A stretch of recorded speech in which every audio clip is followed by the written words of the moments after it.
make sure it's recording. Yes.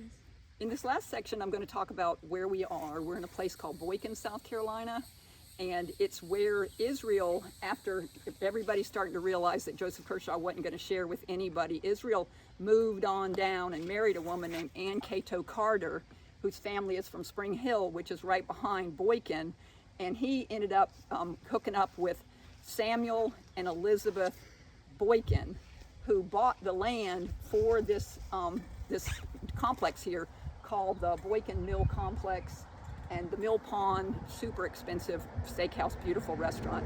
And so if you guys get a chance and ever want to get, like, my favorite food and my favorite meal in my whole life was served here before COVID in the little place that we're sitting next to. And it had like 3 European style silver steamers with prime rib, potatoes, and a vegetable, and a little piece of bread, and for one price. And they did something different every time. And it was my favorite place I've ever eaten in my whole life. It was here at the Boykin Mill. But I have yet to go get a $45 steak at the Mill Pond, but I hear that it's great. And behind the Mill Pond is the mill. And in history, Israel Gant, whichever you prefer to say it, he built that mill. And he built the mill when he came here, and he was married to Ann Cato Carter and had a son named Gant. It was Israel Gant Mathis, which is really screwed up for the people that tried to follow their family, because he was called Eli. And so they have this person that they know of, and this other guy, Eli, that they can't, it's all been fogged out for them trying to get back through their history. And they did lawyer up and get lawyers in the 1950s, around the time before those lions left. And so around all that period of time, my family knows that there was something suspicious, but they don't know what. They get lawyers and they couldn't find anything out, and they gave me those printouts, all that stuff from the Lee County, where St. Charles, where they went. And so because Israel first built the mill, and when he was doing it, Samuel Boykin was murdered here right before year and a half or so before the mill opened up, which turned out to be, like this hugely profitable place. So Israel is by himself finishing the mill. And so right when the mill gets finished, now there's a court case, a murder charge, and everything. Nobody was found, nobody's claimed, it's not recorded who did it. But when Israel's found dead here at the mill, there's no record of it, there's no reason for it, there's no murder charge. He's just gone from history, and he was the heir.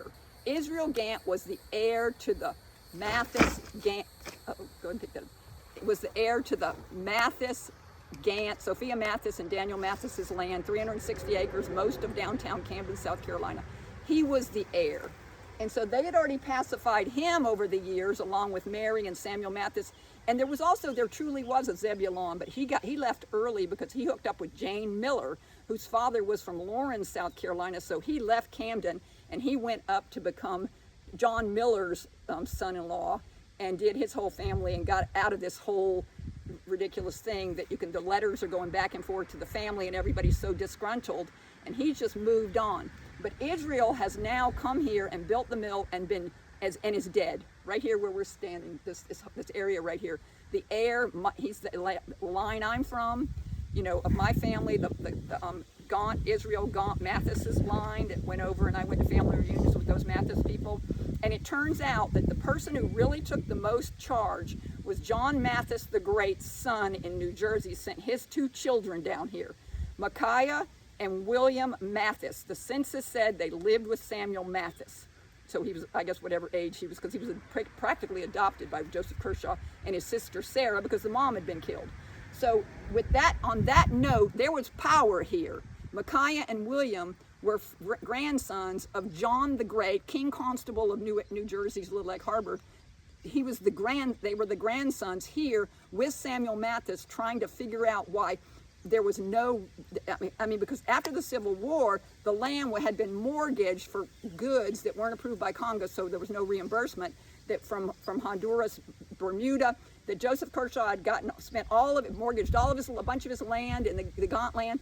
And then the ship was confiscated by the British. So Joseph Kershaw, so there was no land, but there was no compensation through the families, and there was no justice to the people that stayed very disgruntled but moved on with their life and they lived here, and they became my relatives over there in St. Charles. And so here at the mill, I might be able to do this behind me.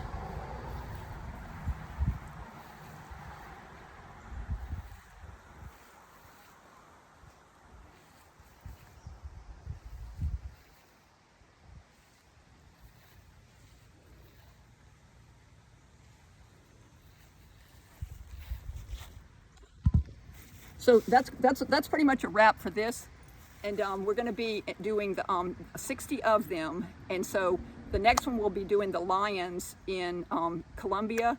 And so for those of you who really want to understand who your family is, the Gants, you know, all I can do is I've got a candle here that didn't stay lit. Just pretend that it's lit.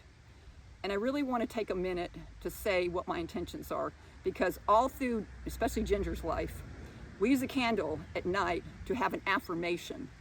And believe it or not, everything has really turned out so great for her. And the affirmation step by step over like a 15-year period or 12-year period. And so the affirmation for me to make to y'all is that I have every intention of seeking awareness and justice for what happened to the Gant family, because when her side of the family, Gants, did not get the property, they lost 10 years of effort and everything they had built when Joseph Kershaw took it, that he took credit for, and took all of their work and assets.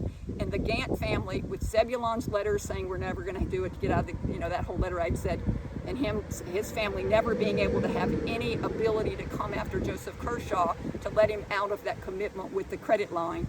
And so the commitment I have is that I am hoping that the Gants, it's all right, I'm hoping that the Gants really and truly are listening, because I know the man in San Diego, somebody that got a poster communicated with him, and I know that Cynthia Gant, and she's Hardy, she's a maiden name Gant, is ahead of the genealogy for Aiken, Barnwell, and Wagner. So these are people that are interested. I've met with her several times, and so that's what my affirmation is. It was going to be a really cool candle, but anyway, that's what my pledge is for the rest of my life, is to make the movie rock on. The guy's name, Daniel Mathis's boat, was called the Hannah. It was a big boat. He sailed, and he sailed all the seas with it, as shipping logs all over from back and forth from New Jersey to Europe.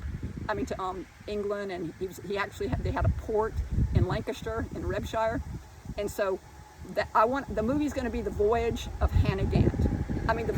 The Voyage of Hannah, because that was the ship name, and so the Voyage of Hannah in theaters coming soon.